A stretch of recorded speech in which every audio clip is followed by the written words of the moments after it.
Welcome to Straight from the Muzzle, folks, where we are anything but straight. My name is Space, And I'm Ruby. and we welcome you to our episode, which is about what today? Today's episode is Stagehands at the Ready. We're going to cover one of my favorite topics and one of my new favorite obsessions and passions, theater. Predominantly what goes on in it and backstage. Now, this initial topic kind of spawned from our chat in Telegram, and someone added me on it, and I'm like, okay, I'll go take a look and see what they were talking about. I'm like, yeah, you know what? This actually would be a genuinely good episode to talk about. It's not necessarily has to be furry, but it's just one of those things where you're curious and you want to know more, and there's more to the theater than just meets the eye. I forgot, was the video that everyone kept tagging you on one of my props? I think so, yeah. Okay, cool.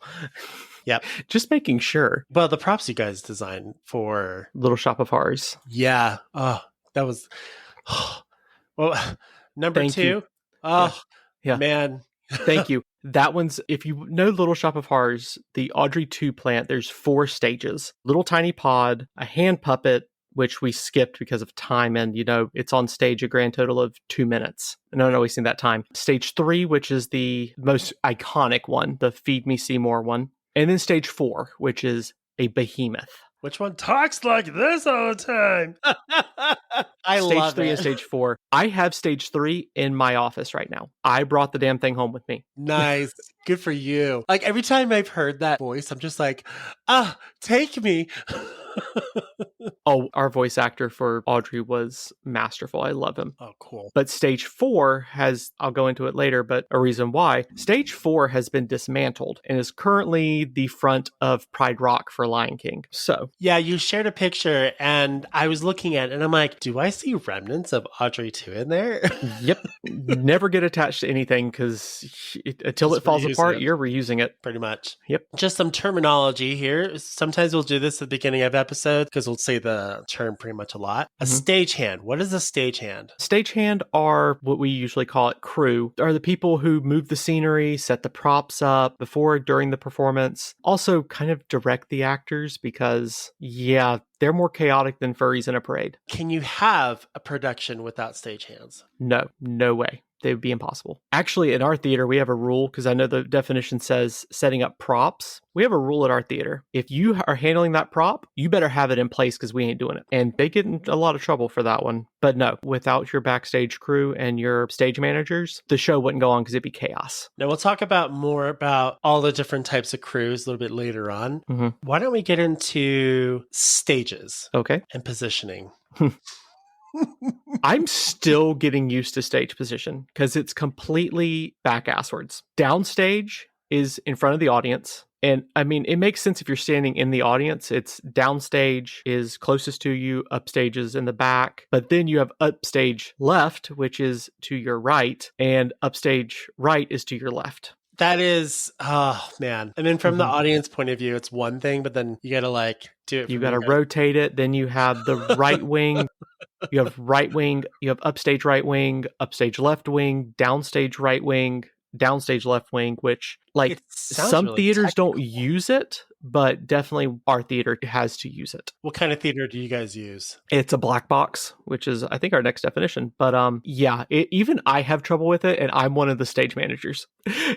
Even I forget most of the time. But yeah, going into the next one, the 2 main ones. Now, you've told me about the other one, and I've already forgotten it. Okay, I'll mention that one after you mention the 2. Okay. The most common one is called a proscenium, or proscenium theater. It's the one where you're out in an audience, the stage is raised in front of you, it has the curtain, can have an orchestra pit, it has a set backstage. When I say theater, that's pretty much what you immediately think about. And if I'm thinking about this right, it could also be that the stage itself is kind of semi-rounded, but it's not a full circle. It's just kind of like a little bit of an edge on the stage. Is that right? And then usually yes, the audience in front of you is kind of broken into 3 or 4 sections. Yeah, it can be any amount of height. It can be any of that, but it specifically, the audience is in front of it, and it has a curtain, a backstage. It has room where you can work with. Now the one we have. It's called a black box theater. The audience is on 3 sides of you. Behind you is a wall, and everything that happens, live or die, happens in that black square. Which there's not very much room depending No, on how there's big not. your stage is. I want to say ours is about, on an overestimate, 30 foot by 30 foot, which Wow. sounds like a lot. It's not. It's not. Actually, it's probably closer to 20 by 20, because if you've seen the picture of the little shop, Audrey 2 takes up quite a bit of that. So yeah, it's probably 20, 25 feet by 20, 25 feet. It's ridiculously small. And then as you're adding set pieces, you're losing space. Yeah, you'll get smaller and smaller. So it looks like a big stage, but it's really not. You have very little curtain room. You're backstage. The more backstage you give yourself, the less stage you have. And there's no like end of scene, drop the curtain and make changes. Everything happens real time. Where some people, like a few of the people at the school and a few people I've told about, say that it's a limitation. It's honestly not. It just makes you be extremely creative. Pretty much. Audrey 2, one side had the little baby puppet that was the hand puppet. When they were doing the song Closed for Renovation, when you're doing all the changes, they rotated the wall while everyone was distracted, and there's the big Audrey underneath a tarp, uncover her, and there's stage 3. And the thing too with like a stage like that, yeah, I'm sure it's a little bit more difficult because now you have to cater to 3 different directions, which has got to be difficult as it is. It makes you think about it. You have to be aware of your surroundings. You also have to be aware of what each seat sees. We actually have one seat that's called the crap seat. It is the worst seat in the theater, and every time we make changes to the stage, we go sit in that seat. Is it like a diagonal, like the corner? It is the furthest upstage left. So it is literally right there at us actors.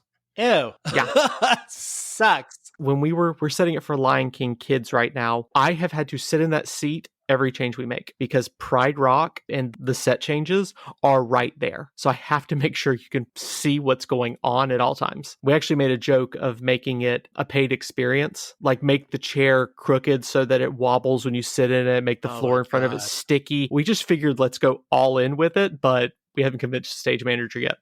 That would piss me off so much. Oh no, we thought about charging $10 more for that seat. Damn. And you get a little tiny sticker that says "I survived the crap seat." That would be awesome. You know, people would pay for it. That's they totally the funny would. Part.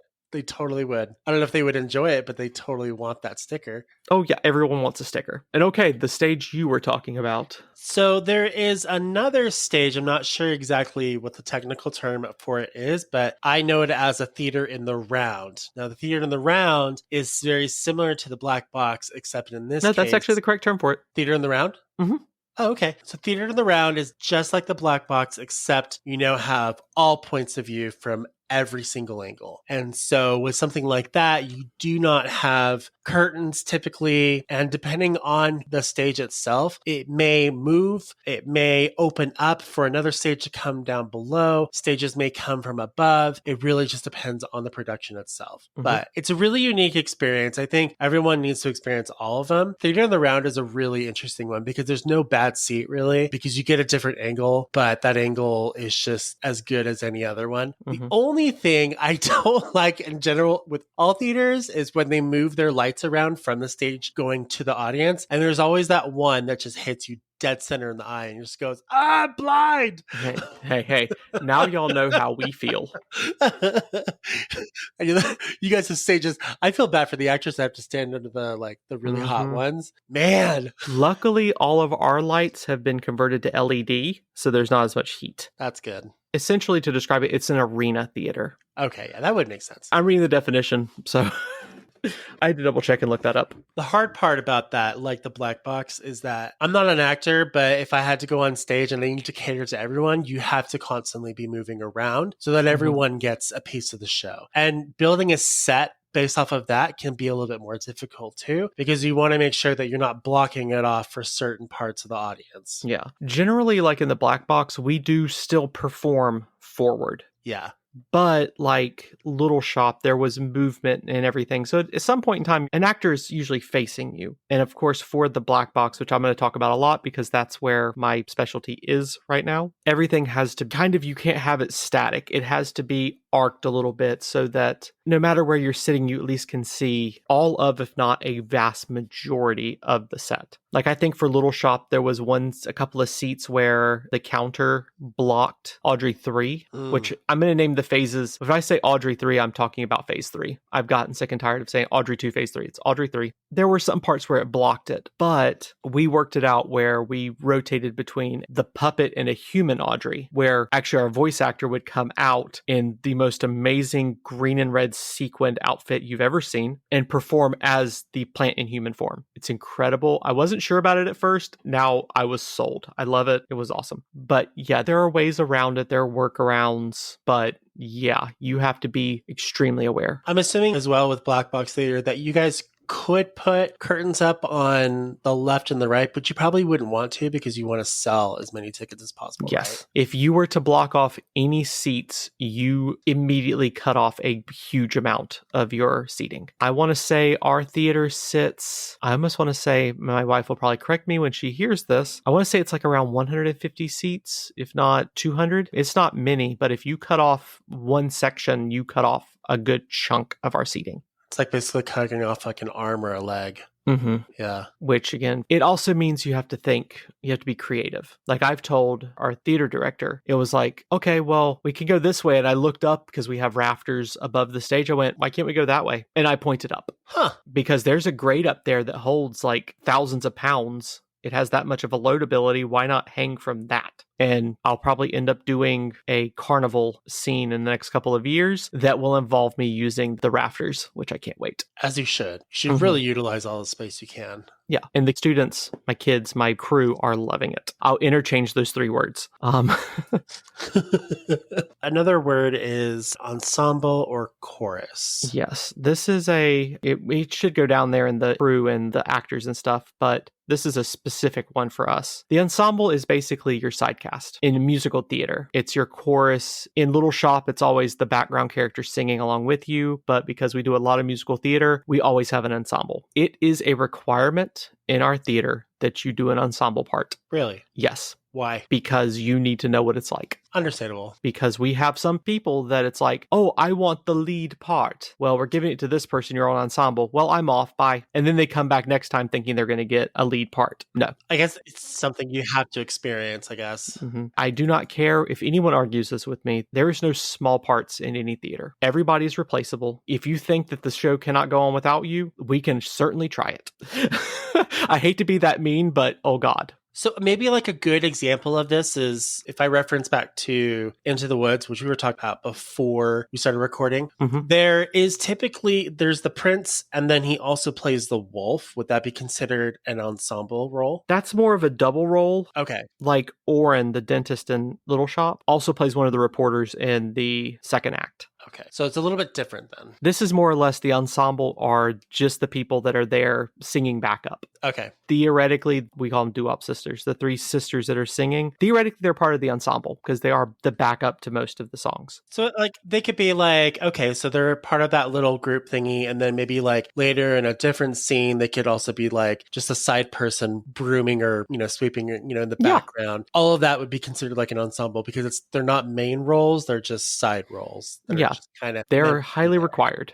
Okay. They're required for the whole thing to go off perfectly. So once again, you have to experience it. I think it'd be fun to do, to be honest. Oh, yeah. I'm also establishing a rule for this upcoming year that the actors, basically, they have to work for me. They have to work backstage. Because that is a whole nother beast they need to see. And that would also be really good for the actor because for actors in general, like they act and that's all they do. But it would be really, I think, intriguing to have an actor that doesn't just not only act, but knows all the other different parts of how the production starts, goes and ends. Yeah. It'd be really helpful. It's also they need to know how to handle the props, where things are set. Well, they could give their point of view too. They'd be like, okay, well, this works. Have you tried looking at it from this point or trying it from this? And maybe having that, well, it's like double communication right there between you and the actor. That's actually a really good relationship to have. Yes. Basically, you do not want that toxic environment that comes from anyone getting a too big of an ego. Yeah. Because the minute that happens, it all falls apart very quickly, actually. Egos are for the main screen, not for the stage. Yeah, it goes for all of it. But yeah, the ensemble, that's basically your background singers and stuff. But in our theater, it's a big deal because, it is required. And I'm very happy that our director has that happen now. I'll play a tree, a rock. I'll play the pathway. Mm-hmm. I'll just play solid roles that don't do anything. Good luck, because everyone does something. There is no tree number 5. Oh, bummer. Yeah. Even me, I'm not even a student. I'm not supposed to be involved in the performance. I was the puppeteer for stage 4 because I actually made it too heavy and I was the only one that could do it. It's so much fun to be on stage. I was the only one that could do it without rehearsal because I know all of Audrey's parts. So they were like, you're in. Because the only 2 that knew the parts for puppeting were me and my student counterpart, and they were dealing with the other 2. So didn't have time to do counterweights. I've done some acting. I've done, stage stuff before acting. And that's so much fun to do. But really what goes on behind the scenes, though, is way much more fun. Doing Audrey was the first time I've been on stage in any capacity. And probably, I know I'm going to get a few laughs out of this, but I actually have horrible stage fright and I'm actually incredibly shy and quiet. I know it's weird. It really depends. Like, okay, when I went to church, if I had to stand in front of people and just like talk, hell effing no. But if it's with a group of people that I'm comfortable with, then that's one thing. But like, it just depends on the presence. Like theater in the round or even on the black box theater one, if I were to walk out there and there'd be like, 100, 200 people out there, I would be nervous as fuck. Yeah. I'm also one of those that did church. I actually could stand up and do sermons. That was fairly easy. I couldn't. But no, I still hated it. Even then I did. But I have horrid stage fright. So I do want to get on stage just to do it because that's like the last thing I haven't done. But yeah, it's going to be a difficult one because only students play the parts. So I'm going to let you take over the next 2 terms because these kind of go hand in hand with each other and you know a lot about this. Yep. I put these 2 in because they're ones I'm trying to learn and perfect for Black Box. The first is called the Pepper's Ghost Effect. I'm pretty sure everyone listening has seen the effect, even if they don't know what it's called. It's most famously used in the ballroom scene of The Haunted Mansion. It is where basically you are performing a scene and then using lights reflecting onto a clear surface to make something seem ghostly. It's actually mostly used for ghosts or to make things vanish. It's essentially a rudimentary hologram, for lack of better terms. I wonder, are there screens set up in that ballroom area too? So when you're going by it, the projections are actually projecting onto those particular screens, or are they projecting it onto the actual floor? They, if I'm not mistaken, underneath the track, and someone can correct me if I'm wrong, underneath the track is the scene of all the ghost dancing and everything going on. And then the lighting reflects it onto a giant, we're talking an insanely huge piece of glass. And with that, it creates the ghostly illusion that you see. I mean, just in general, if you go on the ride of like the Haunted Mansion, it's been like 20 years since I've been to Disneyland. But I'll tell you what, even just thinking about it, I almost feel like Haunted Mansion has probably the more technical stuff going on in there because there's a lot of groundbreaking things like the ballroom, for instance. You just don't see anywhere else. Here, this will give you a good idea. The pane of glass that they use in the Haunted Mansion is so insanely huge, and I forgot if it's land or world, but in the earlier days, someone freaked out when they saw the show, pulled out a gun, and shot at the glass. Shut up. Again, whichever one it is, if you go onto that ride, you will see a spider web with a little black spider on it. That black spider is literally just a little tiny plastic spider that is over top of the bullet hole. Because to remove that glass, they would have to take the ceiling off. You're right. I'm looking at pictures and you're right. They've just turned it into... Yeah, it's just a little spider web. Spider. Huh. Yeah.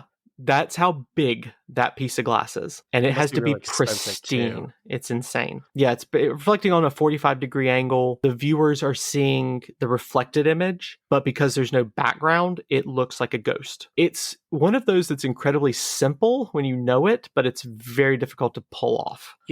Interesting, like a little fact about that ride in general. So they do clean it. They do clean the ride, but they've been told to not clean the props because they want the natural dust in there to really create the effect that it's old and haunted. Yep. Yeah. Despite the ashes, there's also that too. When I learned people like, I know, but when I learn people just like dump their ashes, I'm like, what's wrong with you? It's just a ride.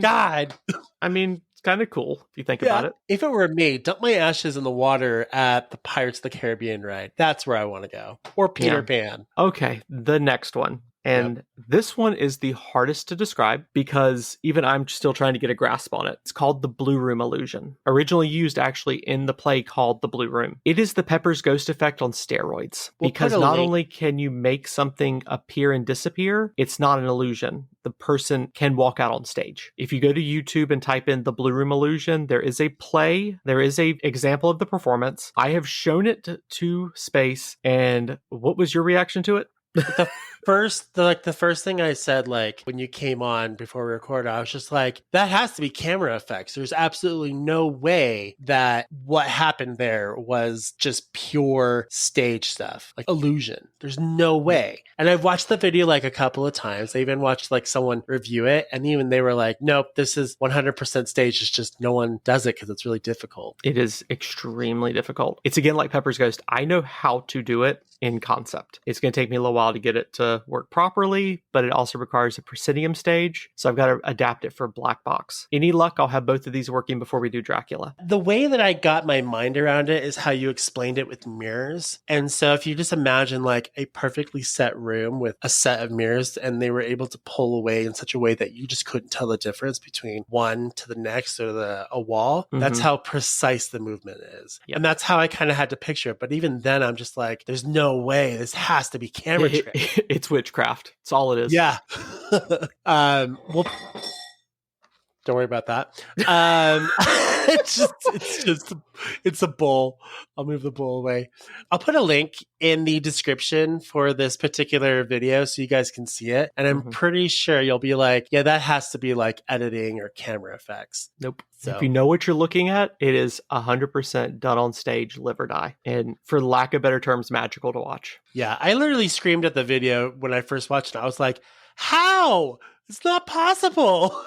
It's really loud. Now the cool part is the man that I learned the Blue Room illusion from. Anybody who is a horror fan or anybody who's a fan of special effects, period, I learned this ability from Tom Savini. Meeting him in person, he described the Pepper's Ghost in the Blue Room illusion to me. So yeah. Explain Tom Savini real quick, just in case for those who don't know. Tom Savini is an old school special effects artist, mostly done in, actually almost all of his stuff was done in the horror genre. Best example, and you can see it on YouTube, and it's about 2 some odd hours long, Dawn of the Dead by George Romero. The original one. All of the effects in there were done by Tom Savini, or his crew. And I know how to do every single thing they did because I've watched that movie way more times than a human being should admit to. I always feel like all that production that goes behind it, including like special effects, just doesn't get this fame and glory as like everyone else does at the Oscars. I really feel like there should be more into it. Because they're the heart of why certain things look so good, or the way that they do. The problem is we've gotten to the point where CGI is the main focus. When in reality, the best way to use CGI is to enhance or alongside practical, which is your special effects. Good example of this one, if anybody has watched it, I'm pretty sure everyone has heard of this. Go watch it. It's on Netflix. The Dark Crystal. Oh, I love The Dark Crystal. If you go watch The Dark Crystal Age of Resistance, the prequel, the Skeksis are all done on screen. They are puppets. But when they open their mouth to talk, their tongue moves. Their tongue is CGI. But it is so subtle that you don't notice it. But if it's not there, you notice it. If it's not there, you know something's wrong. But with it there, it looks perfect. I'll tell you what, when you can't tell the difference between CGI and the real thing, that's when it blows my mind. Because there are certain games out there, like on PlayStation or Xbox, or even like movies, like there was like Star Wars. One of the recent ones, like one of the admirals, the Sith ones, was actual CGI. But I honestly couldn't tell the difference because it looked so freaking real. Jurassic Park's a good example of it, even though it is as old as it is. Jurassic Park is both CGI and puppets. Yeah. A lot of great work on Jurassic Park, though. I love seeing all the behind the scenes stuff on it because it's just a lot that goes into it. I've studied the behind the scenes of every movie you can imagine. I don't know how I contain all that knowledge in my brain. I just do. It's just fascinating. Yep. Okay. The next two are kind of obvious, but I thought I would give them right now. A prop is short for property. It is any object used in a performance that isn't part of the set or costume. The props can be anything: notebooks, pens. I thought you were going to say piss for a second. I don't know why. Notebooks. Yeah, I know. I mean, down to, I'm trying to think of the weirdest prop I've done, down to a gelatinous cube Ew. made out of saran wrap and PVC. The last prop I made. I don't have photos of that one, which I'm a little sad about. And then in contrast, you have the set. Any scenery, anything arranged on stage to set the environment. Okay, let me ask you this. On productions that you've been a part of, which one had the most sets and how many sets were there? I've only done 2 so far. Okay. And I'm working on my 3rd one. Even though Lion King has a lot of set pieces, Little Shop was the most cohesive. You had you had the steps for going out onto Skid Row. You had the brick wall inside of Mushniks. You had the rotating wall for Audrey 2 inside of Mushniks. You had the side brick wall that was the other exterior. And then you had a fire escape that was 16 feet tall. Damn. Not even exaggerating that. Plus, you had the open checkerboard on the floor, you had the countertop, and then the puppets. So I would say, yeah, Little Shop is by far. Even the next one we did, She Kills Monsters, was very basic in comparison. So for a theater in the round, when the stages actually move off of set, would that be considered a set or would that just be considered a stage? Say that or... Well, okay. So with a theater in the round or the, what do you call it? The auditorium? The arena. The arena. You have to imagine that with certain theater productions like Hale Center Theater, they can move their stages up and off of the floor and they can move them from below and they can change them out. Would those be considered as sets because they're being moved off of the main stage? Okay. Yeah, they're still sets. They don't have to be permanent. For the place, for the musical Sweeney Todd, most of the original is incredible. I love it. Fun fact, the woman that plays Mrs. Lovett is literally the voice actress for Mrs. Potts. That would be Angela Lansbury. She's talented. Yeah, she's incredible. That set is mostly done in literally a box. One side is Mrs. Lovett's, one side is the exterior, one side is the interior, and they rotate it.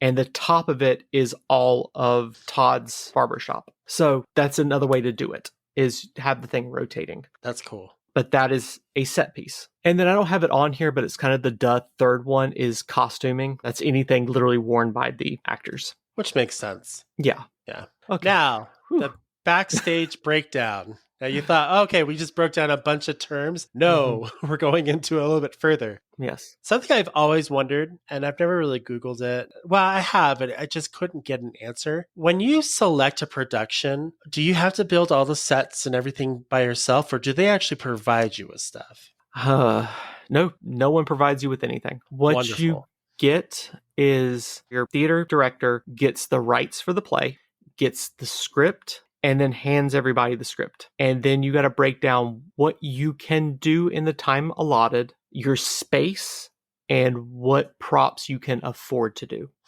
That's what it involves. For like smaller theaters too, man. Like even then, I've seen some stages that are a lot smaller, but somehow they like all their stuff looks like high quality, like it literally just came off of the production line of something. And I'm always just amazed by how well they pull it off. From what I've heard, when it comes to high school level, my Audrey puppets exceed all the other high schools in the area. And we were all doing Little Shop at the same time.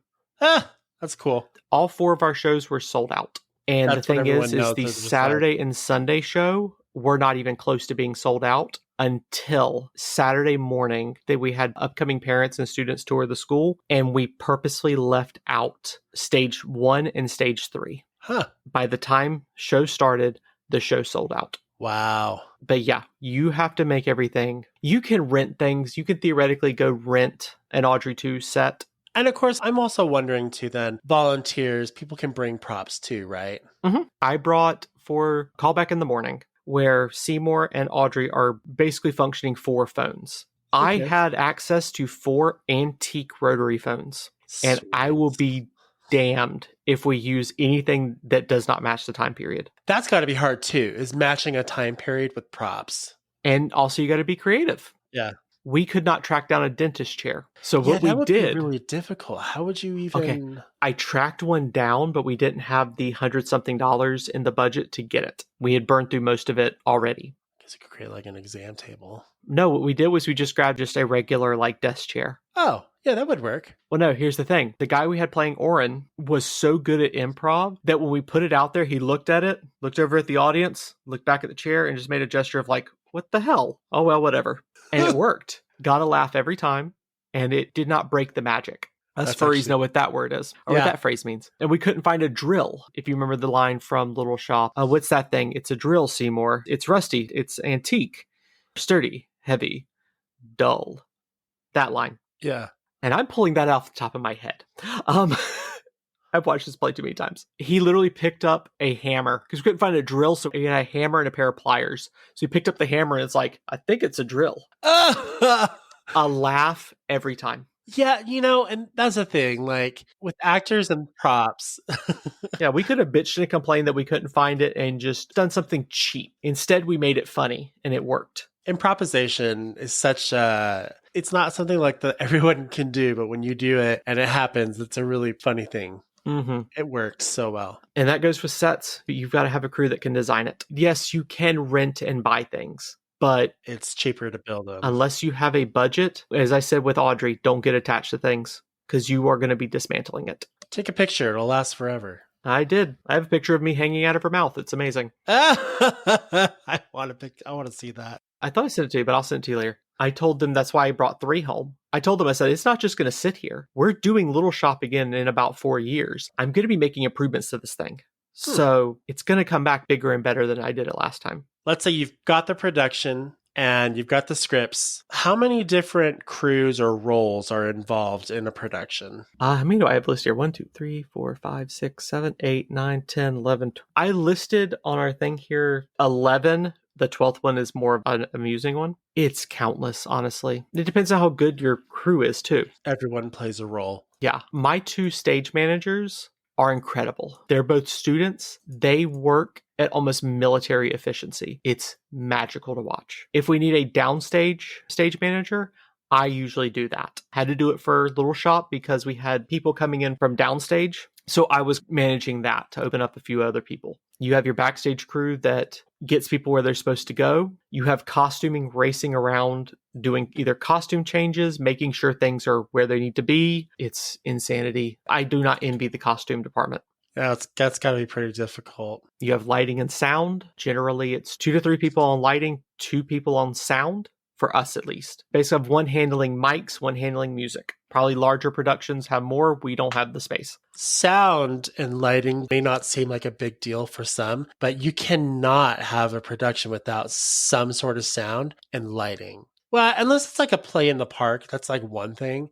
But you kind of need it. Like your audience that sits way far back, they need to have the sound. They need to be able to hear the actors. And then, of course, you have lighting that really does set the stage. And it really does make a huge difference. Yeah. I'm trying to see if I can get Autumn to answer me on Telegram. I'm curious how many light changes were in Little Shop. We had an issue with our equipment and they got deleted down to 4 cues. I think one song, once Autumn got hold of it, had 4 cues in that song. There is no easy going with this. And also you got to understand lighting and color. Oh, yeah. Oh, and the different types of lenses too that you guys need to use. Again, we use LED, so you can auto change it. It's awesome. That's cool. But we also don't have moving lights. So where they're set is where they're set. That's it. Mm-hmm. But we discovered in She Kills Monsters, D&D themed play based in the 90s, magical. I made the 5 heads of the dragon Tiamat, the big one. I left the eyes raw. I just ran out of time. They were tennis balls. I left them yellow. I had 3 days to make 5 dragons. I made sure the tennis balls worked. So I just was like, screw it. I just threw them in there, yellow eyes, no problem. The blue light that Autumn had chosen for Tiamat's entrance reacted with the yellow and they lit up. Almost like fluorescent? Mm-hmm. That's legit. It generated a from the audience every time. That's so cool. It was a complete happy accident that I tell everybody I did on purpose. But you have to know that. In Lion King, we have some reds and stuff in Pride Rock. We know that red plus green equals black. So when we do Be Prepared, we know what's coming. Interesting. Okay. Knowing what colors work with each other is a lot of work. And it's not just colors, though. It's also shadows as well, because what Mm-hmm. lighting does create. And You don't making want to sure have your actors shadows know in where certain to areas. stand. Oh my God, yeah. Yeah. And then the sound director making sure things go off on cue, making sure the songs are correct. I haven't mentioned She Kills Monsters a lot, like in chat and everything, but again, it's based in the 90s. The Tiamat fight song, when I first heard it, I'm like, it's missing something. So I walked up to one of our sound people, the one doing the music, and I said, I need you to pull up the Power Rangers intro theme instrumental. It worked perfectly. Because it had just that edge to it. And I'm like, that came out in the 90s. It counts. It works. That's a good thought. Yeah. Our production manager and director are kind of the same thing. They basically just make sure everything goes right, make They sure run the everybody's show. there, make sure everything's being done at the right time. That's simply it. They have the most important job leading up to the damn thing. And of course, I'm imagining like all these different positions. I'm sure they have assistants. You would need to have an assistant. Not really. Not in this school. Not for us. Oh, well, They that's probably right. do. You guys are at high school. But then again, our theater director, the one that's production manager, our theater director, she's former Disney. Oh. If I'm not mistaken, she was one of the production assistants for Mulan and Brother Bear. In the animations? Yes. Or like, oh, that's so cool. With Disney. So yeah, our theater director has a very, very high pedigree. Yeah. And seeing as I just applied to Disney myself, yeah, I'm hoping she knows some people for me. Then you got ushers. Ushers, that's pretty self-explanatory, but it's critical. It's having someone just walk Guide audience members seats. in and tell them where to sit. Yeah. You kind of need that, especially when there's like handicapped people. We kind of need to have that as well. Plus, they know all the seating. So if there's any questions about it, then they'll know what to do. They can also get people out during intermission because, like Little Shop, I'll go ahead and say this one now.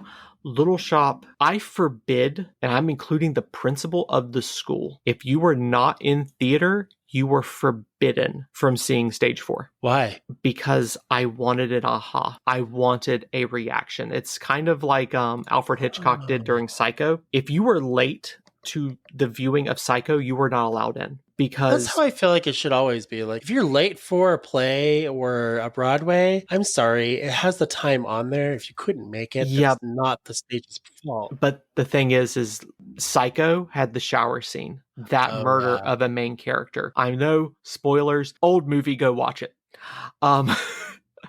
But I wanted that same thing. I did not want anybody to see that puppet until they walked out on stage. Interesting. And this included, during intermission, clearing the theater out so we could put 4 in its place. The audience could take photos, but we requested that nobody posted them on social media. And as far as I know, no one did. That's nice. I never got to see anybody's reaction because I was in the puppet, but it worked. Because all you heard when people walked in were gasps and oh my God and how. And I had one kid walk in, see it, and start crying because it scared them. I was losing my mind inside that puppet because that is what I wanted. Because I wanted that magic trick. I wanted people to see Stage 3 and go, oh, they can't do bigger, and go bigger. Now, when you reference Stage 3 and Stage 4, are these like different actual stages or? No. The different phases of the puppet. Okay. Oh, okay. Yeah, okay, sorry. Okay. They're called Audrey 2 Stage 1, which is the little hand puppet. Okay, that makes more sense now. Sorry. No, you're totally fine. I'm thinking like, are they moving stages in and out? Stage 4 Audrey was 6 feet tall, 8 feet wide, and 6 feet long. So she was 6 by 6 by 8 and weighed 6'5", somewhere around 250 pounds. Yep. Actually, she was 6 foot 6 inches wide, which is 6 inches too wide to go through any door in the theater. You'd have to build that in the theater. I did. Yeah. And to get her on stage, we had to pull her up to the location where we had to get her and lift her over something. That's pretty impressive. Yeah. So when I say, yeah, I made sure no one saw that. So when they walked out, everybody just freaked out. And that's what I wanted. And it's what I got. It actually says that's why we got the sold outs, because people had to go see it. You won't believe it. That would make sense because, you don't want anyone else to be able to have the same thing. To have something unique would be. Mm-hmm. Which again, the ushers had to get everybody out and then get them back in. What is customer service stuff? I mean, what do you need? Ticket salespeople. Oh, people selling tickets, people sitting out there selling merchandise, people running concession. That makes sense. Yeah, I could say ticket salesman, but you have so many people that fall under that category. Again, you need them just as much as you do the actors. Because, sorry, you need to sell merch. Merch makes money. But you also need actors to sell the merch. Yeah, but the actors, just like the customer service staff, can be rotated. Yeah. I need to get to, the actors kind of they're the ones on stage, they're the ones up front. They are in some way the ones who are selling the tickets. They have to earn that spot most of the time. Yes, there are some people that get put in spots when they really shouldn't have them, but no, at our theater, you have to earn that spot. That's a cool thing. You have to audition, and it's like respectful that way. Mm-hmm. The ensemble, we've already covered them. Yep. That's everybody else. And then the last one I put is everything everyone else is doing that is unlistable. Which is pretty much everything. Picking up the slack. It's the stage manager grabbing costumes and taking them. It's the production manager running to the back to help with makeup. It's the actors helping the stage crew. Yeah, that's why I say there is no unimportant parts. We had one incident last year where one of the actors went to one of my crew and said, "Excuse me, where's my prop? Y'all are the stagehands. You need to have my props where they're supposed to be." And we went, "No, we made the props. We gave them to you. Your responsibility now."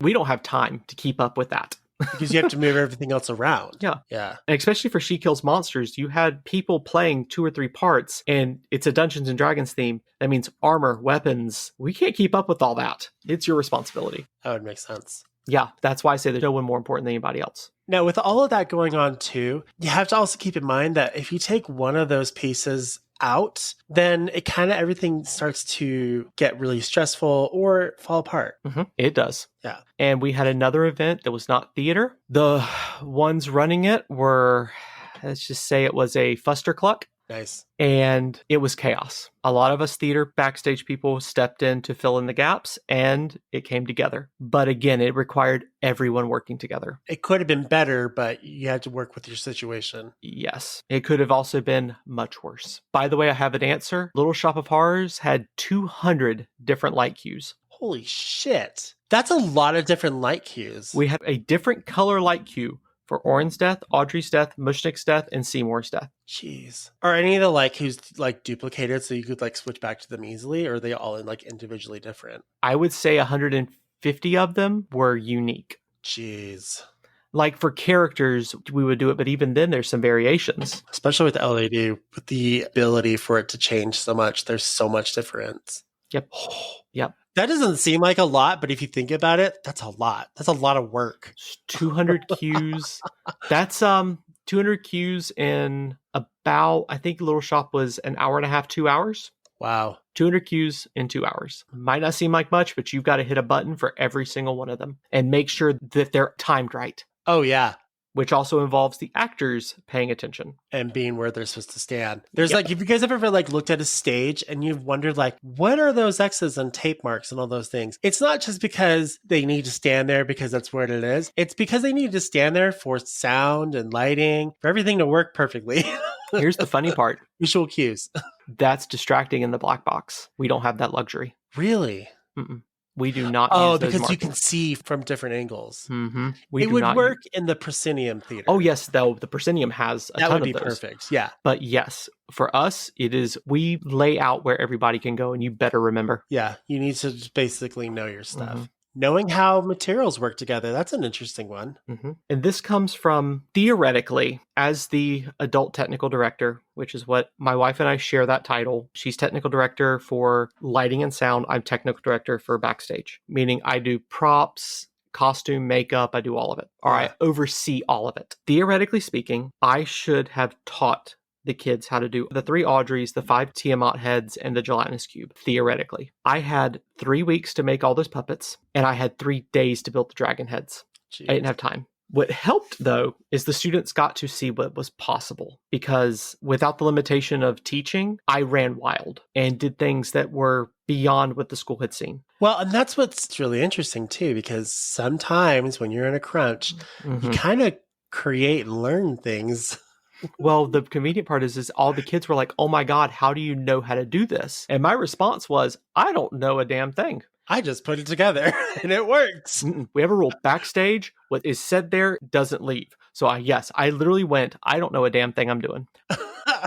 What I know is how materials work. I know that if you put this with this, it will produce this outcome. Learn this one. If you spray paint masking tape, the masking tape glue will deteriorate. Learn that the hard way. Really? Like, so it penetrates from the outside inwards and then it slowly absorbs in there and will eat away the adhesive. Learn that on the Tiamat heads. Luckily, I managed to get it to work. But I may not know why it does it, but it does do it. That's so interesting.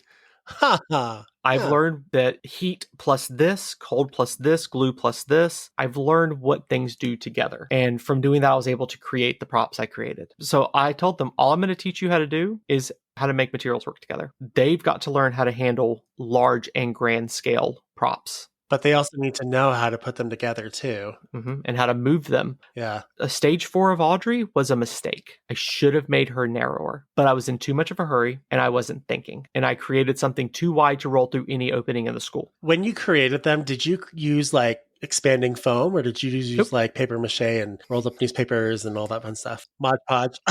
I used rolled up newspapers, masking tape, and foam on the dragon heads. Audrey 2, with exception of the smallest one, which is literally a Nerf ball and Crayola foam. Yeah, I can see that. Stage 3 and Stage 4 are PVC, chicken wire, zip ties, shish kebab skewers, coat hangers, and some foam pieces that we have used in 6 other performances. Chicken wire is legit. You can like create anything with chicken wire. That's all that those Audreys, even the big one, that's all she's made of. I made a mistake in the big one's supports to where I had to make repairs every single night to keep her intact. Yeah, the inside of both of those puppets were held together by prayers. Yep. I probably used 800 or 900 zip ties on 4. Well, and you got to know the material's weight as well and what would work. Like, you know, like you said, what works and what doesn't work. But you got to know the differences between the two. Yeah. It may look grand and beautiful, but can you roll that thing off stage with one person? Luckily, it rolls really easy, and I have a very good stage crew. Yeah. We had some other students and staff try to move that thing, and I had to yell at them. This was after the show was completed. They were trying to move it. I said, no, you need to get away from that because someone's going to get hurt. I need my crew to do it. Yeah. Because this thing weighs too much and you don't know where to put your hands. And what if it falls or breaks and then, oh no. And it's also, and this is a weird one, I'm going to throw this in because it's an interesting story. It's knowing how your props work with your actors. In the dentist scene, Oren has to put on a mask, the gas mask. And then he sings a song called It's Just the Gas. And he has to act like he's hyperventilating and suffocating on gas. What if your actor doesn't tell you they have claustrophobia? Ooh. And our actor didn't. Did or didn't? It did not. Oh, he is one of those actors that will do the part, do or die, does not matter. He will complete the part no matter how it makes them feel. That's an actor right there. He is incredible, but also it's a huge risk for us because we didn't know. We didn't know until like the second or third performance. It's just weird that he didn't say anything. He was afraid that we would recast him, reduce it, get rid of it, or he would let us down. That was actually the big one. He was afraid of letting us down. So what I did was I thought about it and I ran, and this is the order of people I told is hysterical. I ran to the actor. I said, okay, here's what we're going to do. We all know the lines for this song. If you say something that is not in those lines, I need help. I need out. Get me out of here. I'm trapped. Any of those, the scene will end. We will kill lights. I will rush out and help you along with the actor for Seymour. We will get you off stage. And then as soon as you're off, the lights will kick back on and the scene will continue as if nothing happens. Because Oren dies. He gets dragged off stage anyway. Who cares? Right. So that would make sense. When I told him that, you watched his expression just go from panic to relief of, I have a way out of this. I went and told our stage managers to go help me. If he says this is the order of events. Basically, all I need y'all to do is get out of mine and Seymour's way. We got him. Then went and told Light and Sound, my wife actually, who was doing lights. If he says anything, and there was a note on the freaking panel, if he says anything, kill lights. Just literally hit kill all. Kill the sound. And then we take over. And then I will have someone run up there and tell you all clear. It kind of reminds me of I can't remember her actual role, but on Saturday Night Live, like if you've ever seen that, their actual stage is ridiculously tiny. It's small, but they have this one lady who literally moves actors on and off the set. And she's done things where she's actually picked actors up, put them on her back and then run them off stage and then run them on to the next one. And it just kind of reminds me of that, just like being on point, always making sure that the actor is good and ready to go. Yeah. You want to know who the last person I told was? The director? Yeah.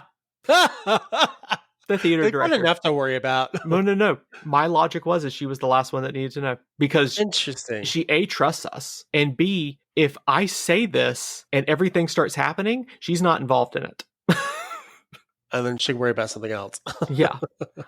And then people would take over his care and we would pick up the stage where it left off. And also we have a mic system, so I would have just gone on the mic and went all clear and everything would have kicked back on normally. Yeah. Audience would have had no clue. And I have very good night vision, so I would have been able to run out there with just the minor house lights. Gosh, even like with the lights off, to just navigate a stage would just be, that would be hard. It was a straight shot.